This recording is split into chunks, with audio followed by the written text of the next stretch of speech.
Morning students, welcome back to the second video session of this week. Last video session I have completed till the advantages and the disadvantages of internet of the chapter ethics and safety measures of computing, that is chapter number 4, and this week once again we'll start the same chapter, that is ethics and safety measures of computing, and we'll start from page number 54 and we'll start discussion from what is ethics. With the advancement of the information technology, the world is witnessing a vast change. We can use information as a powerful tool. As technologies give us wonderful ideas, power, inventions, discoveries, we also come across many ethical dilemmas. As we are enjoying the power of information technology, it is our moral duty not to misuse it. What is ethics? Ethics is a set of moral principles that govern the behavior of a group or individual. It includes intellectual property rights such as copyrights or privacy concerns, and how computer affects society. And computer ethics regulate the use of computers. It includes unauthorized copying of software is illegal. It deprives the software developers of a fair return to their work. And this unauthorized copying indirectly harms the community. It results in price rises, reduction in future support, and inhibits the development of new software products. So, it is essential to follow certain ethical values. Now, let us see what are those which are create healthy environment. While accessing internet, always work in healthy environment so that objective is fulfilled. Do not copy or use proprietary software for which you have not paid. Never try to detect any error of a computer system or to correct it, even if a problem comes across at the time of working. Do not try to steal the secret information of any other computer. You must protect your document or confidential document by using password and note it in a diary in case you forget it. If you are working on internet, you should not browse any unwanted website or open any type of mails of others by any means. So, ethics is not about rules or about code of conduct, rather it is making free choices. It may be possible to access someone's personal information on a computer system, but computer ethics would advise that such an action is unethical. Now let us see what are the different unethical practices prevail in our society. Unethical behavior has serious consequences for both individuals and organizations. Now let us see some of the unethical practices that are prevalent in the society related to internet. Those are: number 1, plagiarism, cyberbullying, hacking, phishing, and spamming. Now, plagiarism, an act of copying others' creation and producing as own creation in same form or other is known as plagiarism. If you create or develop something on internet that you become an absolute owner of your creation. It comes under intellectual property right. The copyright automatically goes to the creator. In case someone uses your creation and produces as his own creation, then it is the violation of Copyright Act. This act of stealing others' information is punishable under Copyright Act.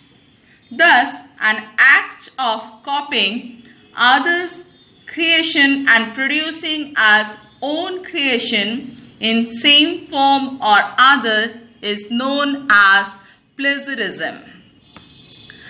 Now, cyberbullying. Cyberbullying is the aggressive behavior shown through text messages, chatting, video communication. The main source of cyberbullying can be seen on the social networking sites.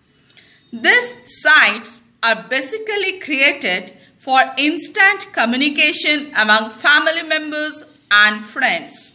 In today's world, they are unfortunately misused and leading into bullying. Now, effects of cyberbullying: behaving rudely with parents, bunking classes during school periods. It affects deterioration in academic performance. It promotes unnecessarily quarreling with friends and classmates. It also affects in health deterioration. It lessens one's self-confidence. Now, hacking.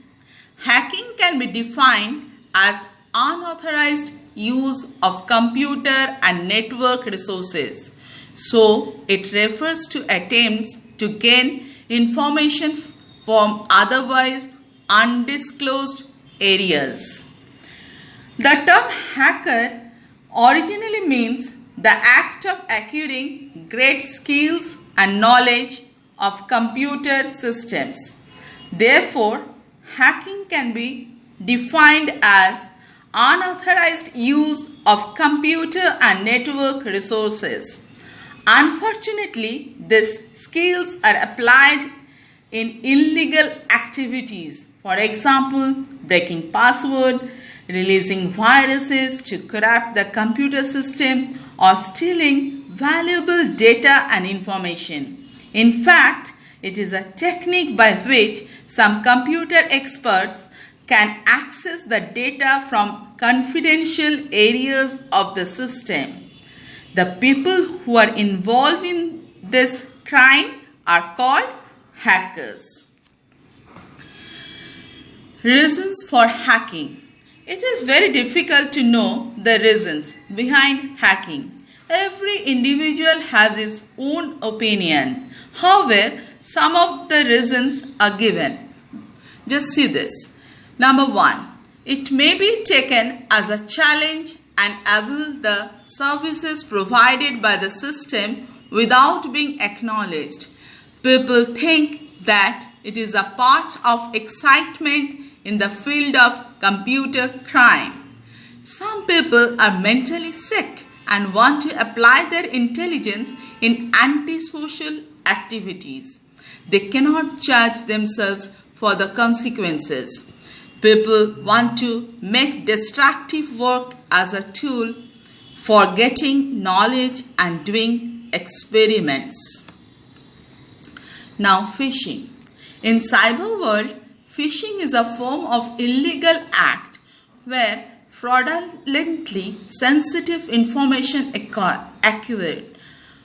For example, password, debit card, credit card details by a person as a trustworthy or a business communication.